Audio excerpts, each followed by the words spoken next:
Guys, this is Mubin. We are talking about the respiratory pathology. The lecture is pneumonia, and that within that, community acquired atypical pneumonia. We have already done typical pneumonia, so this is atypical. First of all, let's see what is the presentation of the patient that comes to you with the community acquired this pneumonia. Normally, the patients would not even know. We'll talk about the pathogenesis. Usually the inflammation is in the parenchyma or the alveolar septa. So normally exudate is not present, respiratory distress is not present, dyspnea is not present. So patient has some dry cough and some chest discomfort, and that's it. A little more will be that patient has upper respiratory tract common cold symptoms. And so that will be runny nose, discomfort at the throat, some itching here in the trachea and so on, but mostly upper respiratory tract infections. There may be slight fever as you continue moving forward. There may be some chills, slight fever, some headache, some malaise-ness that may be there as well. But in some patients, especially in the immunocompromised patient, this may be a fulminant disease. This may be a rapidly progressive fatal disease, can become fatal.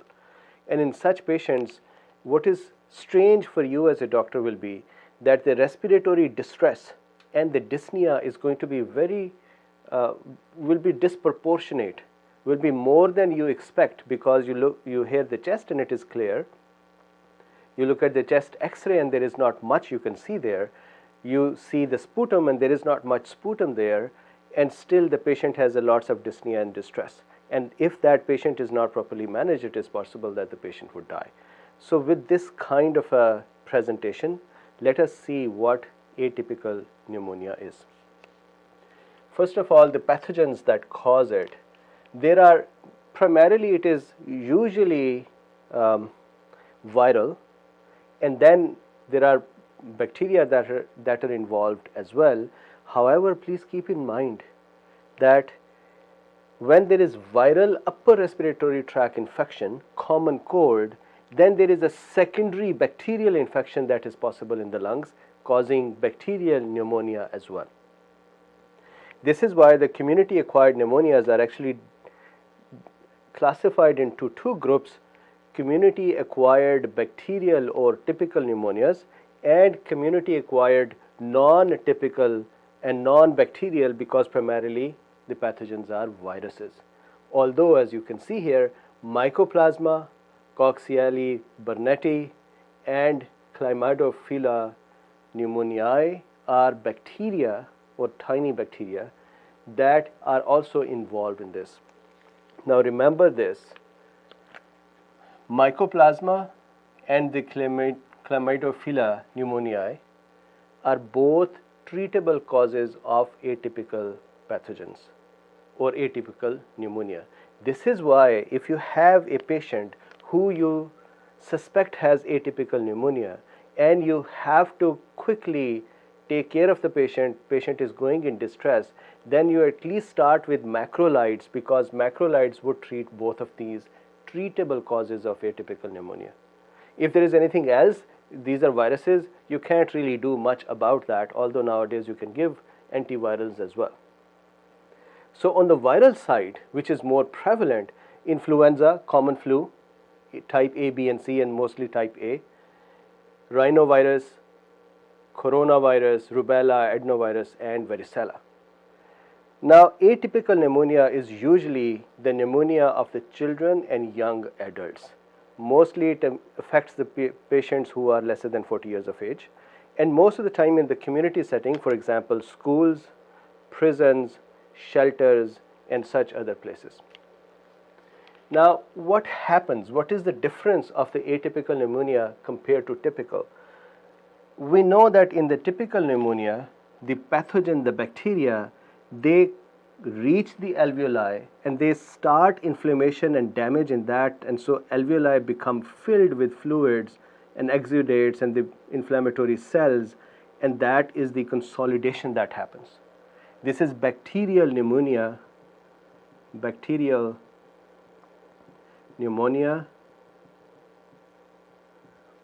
or typical pneumonia. However, in the atypical pneumonia, the damage is not in the alveoli. Instead, the respiratory pathogen or the virus or the bacteria, what that does is it hangs on to the respiratory epithelium of the airway passages, bronchi and bronchioles. So it gets stuck there. Once it is stuck there, what it does is it enters the cell or it destroys the cell. If it is not intracellular, if it is not a virus, then it would start destroying the cell and then it would enter the parenchyma. So it is not alveolar, intra-alveolar pathogen. It is a pathogen that is now damaging the respiratory pathway. When it causes the damage there, that is where the patient has the cough. But there is not enough inflammation, there is not enough exudate that patient has sputum. So now the infection is present in the interstitium of the lung, not in the airway itself, not in the alveoli itself. I'm saying it again and again, that is important. So if I bring you here, the infection is going to be in the interstitium and in the septi. What are the septa between the alveoli? These are just the thin walls between the alveoli. These thin walls will become inflamed and they'll be filled up with what? There will be mononuclear infiltrate. Remember that with viral infections, normally T cells and B cells and natural killer cells react more than the neutrophils and other. So mononuclear infiltrate will be seen here in the septa. So if these are the septum, in the septum you'll see mononuclear infiltrate. Histiocytes will be present, T lymphocytes will be present, B lymphocytes will be present, mostly T, and the natural killer cells will be present. What are these? These are the pathogens, these are the immune system cells that are responding to viral infection. Now exudate, not enough. Now the question is, why do we have atypical pneumonia? What does atypical mean here? So 3-4 things here. Number one, very tiny or moderate amount of sputum because the exudate is less. Number two, leukocytosis in the blood culture is very, very less compared to leukocytosis you will see in the blood culture of a patient with bacterial pneumonia or typical pneumonia. And the most important thing is that the signs of pneumonia, the vocal fremitus, the egophony, the bronchophony, the dullness on percussion, these are all not present.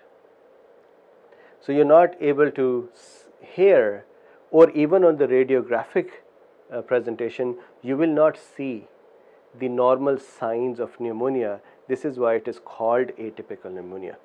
Okay, so now as this inflammation occurs in the septa, the septum become widened. So if you look at the histopathological slide, what you'll see is that the septum between the alveoli have become wider and they are filled with mononuclear cells.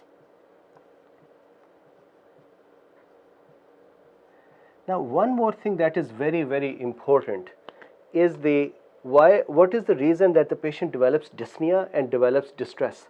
The reason for that is this.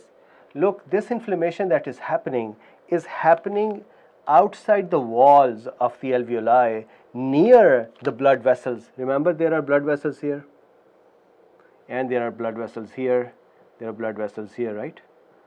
So now what is happening is we have caused inflammation near the blood vessels that will cause, if the inflammation is too much, that would cause disruption and necrosis and damage of the blood vessels themselves, plus it would impinge, it would hinder the expansion of the airways. The result of that is that as the alveolar function becomes lower, plus as the blood vessels become obstructed, patient would experience dyspnea and distress. Why dyspnea? Because there is not enough blood coming into the lung and there is not enough blood present near the alveoli to do the exchange. So now you look at a patient who looks like a healthy young man and is severely distressed, but the chest X-ray is clear, the lungs are clear, there are no clinical signs, and you say, what the heck? So that is the case where you must suspect that there may be atypical pneumonia going on. And if the situation is such that the patient is immunocompromised or is having severe clinical symptoms, then you start with the macrolides immediately. Okay, so that is the alveocapillary block we just talked about. One more question that I've heard from students a lot, and that is, why does a viral infection, atypical pneumonia, also cause a secondary typical pneumonia? The reason is very simple. When there is damage to the airways and the cells of the airway are damaged, what will happen? These cells have cilia on them, right? What is the function of these cilia? That is the mucociliary elevator that will move the debris and junk and the bacteria that are trapped here out, correct? If this mucociliary elevator, if this clearance mechanism has become damaged because there is some virus sitting here damaging these cells, then do you think that the mucociliary elevator will be performing efficiently? No. When it is not performing efficiently, then there are going to be lots of pathogens that will get trapped underneath because they are coming in with our respiration, with our breathing, and now they are trapped here, and these would start the secondary bacterial infections. So that is the reason why in atypical pneumonia, a secondary typical pneumonia can occur. Now we are talking about the influenza virus and the bird flu H5N1. So look, the influenza virus, the flu virus, the normal common cold flu virus, what that virus is, it is actually a spherical virus with a lipid bilayer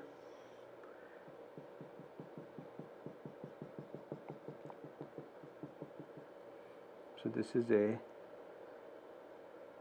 lipid bilayer. This virus has RNA segments in it. It's a single-stranded RNA virus with, this is a polymerase with some protein present. So there is nucleoprotein with the RNA. So there are 8 such RNA panhandles with the nucleoproteins present here, and so on. So single-stranded RNA bound with the nucleoprotein. The outer shell or capsid has the lipid bilayer. On the lipid bilayer, what is important is that there are heme agglutinin proteins that are stuck there. Heme agglutinin, and there are neuraminidases.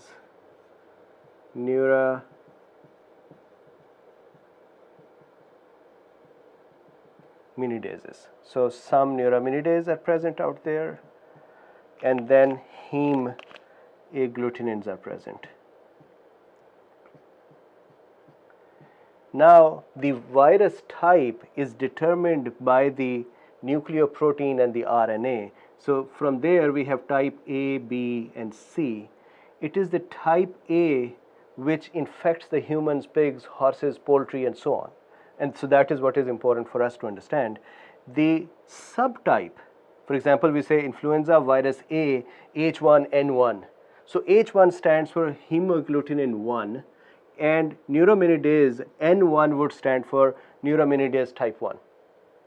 So type is given by the RNA and nucleoprotein. The subtype is given by hemagglutinin and neuraminidase antigens present on the virus. Of course, there are pores which would allow the ionic activity and so on. So there are other structures there as well. Now this virus, remember one thing here, H5N1 is the bird flu virus.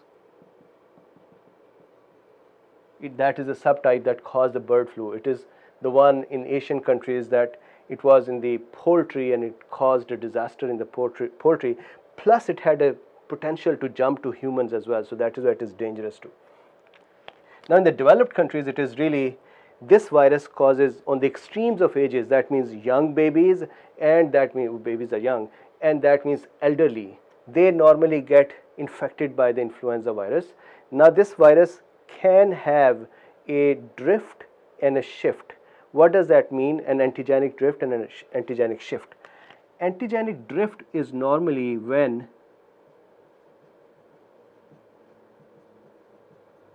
some neuraminases and some heme agglutinants change slightly. And what happens is that the virus was actually known by our immune system, but with those small changes, our immune system cannot recognize it anymore, but somebody else's immune system will be able to. So if I'm standing next to somebody and somehow their aerosol or their exhale, their breath reached mine and went in, and the virus went into my respiratory tract and got lodged into the upper airways, hopefully my immune system can recognize it. So that is called the antigenic drift, where there is mild change. In case of antigenic shift, what happens is, antigenic shift, that's a large change. So what happens is, normally in the birds or in the poultry or in the animals, the H1, the heme agglutinins and neuraminidase are totally replaced by the RNA segment recombination from the other viruses present in the animals. And now those new H's and new N's are so different that there is a large change in the virus makeup, and our immune systems get totally deceived, and these kind of viruses can then become epidemic, can cause epidemics. So because the extremes of ages are susceptible to this virus, normally there are good vaccines available that can protect the young ones and the elderly. Okay, so that is about the influenza virus. Continuing with the atypical pneumonia, now we are talking about the SARS or severe acute respiratory syndrome.